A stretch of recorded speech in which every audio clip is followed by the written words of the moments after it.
ठीक है। Out of remaining, यहां पे कौन सा शब्द मिल गया, आउट ऑफ रिमेनिंग, यानी शेष आय का, है ना मेरे भाई, शेष आय का out of remaining 50% he spend on the medical. अब यहां पे क्वेश्चन अलग हो जाता है, देखो उसकी इनकम को हम लोग 100% मानते हैं। सबसे पहले आपसे कह रहा है कि फैमिली फंक्शन पे, फैमिली पर उसने 20% खर्च कर दिया, जो खर्च कर दिया उससे कोई मतलब नहीं। पहले बताओ उसकी रिमेनिंग सैलरी कितनी बची, तो उसकी रिमेनिंग सैलरी बची 80%। जो लोग पिछले सवाल में जानना चाह रहे थे कि सर रिमेनिंग कैसे आया, है ना, वो यहां से समझे। उसकी रिमेनिंग सैलरी बची कितना, 80%। अब कह रहा है spend on the medical out of remaining, मतलब इसका 50% मेरे भाई उसने मेडिकल पे खर्च कर दिया। मेडिकल पे खर्च कर दिया कितना, 50%। 50% उसने मेडिकल पे खर्च कर दिया, ठीक है। तो ये अब अपने आप में 100% की तरह ट्रीट होगा। जो उसकी रिमेनिंग सैलरी बची है ना, जो उसकी रिमेनिंग सैलरी बची है, उसको हम लोग अब सोचेंगे कि वो 100% है, 100% है। तो 100% में से 50% निकल गया, तो इसका मतलब 50% बचा, 50%। तो अब उसका रिमेनिंग कितना बचेगा, तो उसका रिमेनिंग बचेगा 50%। किसका 50%, तो 80 का। 80 का मतलब होता है मल्टीप्लाई 80 इंटू 50%, 50/100 यानी 1/2, तो 8 पंचे 40, यानी अब उसकी 40% उसकी अभी भी सैलरी बची हुई है। देखो आप समझो मेरी बात को, क्या कह रहा है, क्या कह रहा है, शेष 50% में से वह चिकित्सा, परिवहन और बच्चों की एजुकेशन पर खर्च कर देता है। मतलब ये जो पैसा खर्च किया है, spend on the medical, transportation and education, इन सभी मुद्दों पे खर्च किया मेरे भाई। इसका मतलब ये हुआ कि समझो 100% उसकी इनकम थी, 100 में से उसने 20 खर्च कर दिया, तो 80 बचाया, 80 बचाया। अब 80 अपने आप का मान लो 100% है, 80 कहेगा मैं अपने आप का 100% हूं।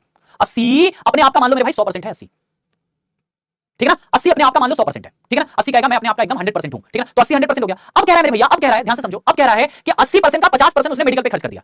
80% का 50% मतलब आधा, 50% मतलब क्या होता है, आधा। तो आधा उसने मेडिकल पे खर्च किया, तो आधा ही तो बचाया। देखो 80 इज 100% ऑफ इटसेल्फ, 80 अपने आप का 100% है, उसका 50% कह रहा है ना कि 50% स्पेंड ऑन द मेडिकल, 50% इसका 50, तो 80 का 50, 80 में से 50 नहीं, ध्यान से समझना, 80 में से 50 नहीं मेरे भाई, 80 में से 50 नहीं, है ना, 80 का 50। Sir why we consider 80 as 100%, because यहां पे बोला है कि out of his remaining salary, यानी अब जो सैलरी बची है उसमें से, तो जो सैलरी बची है उसी को हम 100 मानेंगे कि 80 इज आउट ऑफ 100। अब उसकी जो बचा है वही सब कुछ है, उसी का 50% देना है, तो उसमें से 50 दे दिया, तो उसमें से 50 बचा, क्योंकि 80 अपने आप का 100 हो गया, उसमें से 50 दे दिया तो 50 बचा, 50 बचा मतलब 80 का 50% कितना आता है, 40%। इतना डिटेल में कोई भी नहीं समझाएगा तुम्हें जितना डिटेल में समझा रहा हूं, ध्यान से समझो, एक बार में समझने की कोशिश करो। अभी भी पिछले सवाल में बचे सर 55 कहां से आया, 55 कहां से आया, 55 कहां से आया, जब तक समझाता हूं तब उससे पिछले वाले में पड़े रहते हो, सर 22 कहां से आया, 22 कहां से आया, 22 कहां से आया, बड़ी दिक्कत है तुम्हारी। जिस समय जो समझाऊंगा उस समय नहीं पूछोगे, 2 घंटे बाद उसकी याद आएगी तुम्हें, ध्यान से सुनो यहां से।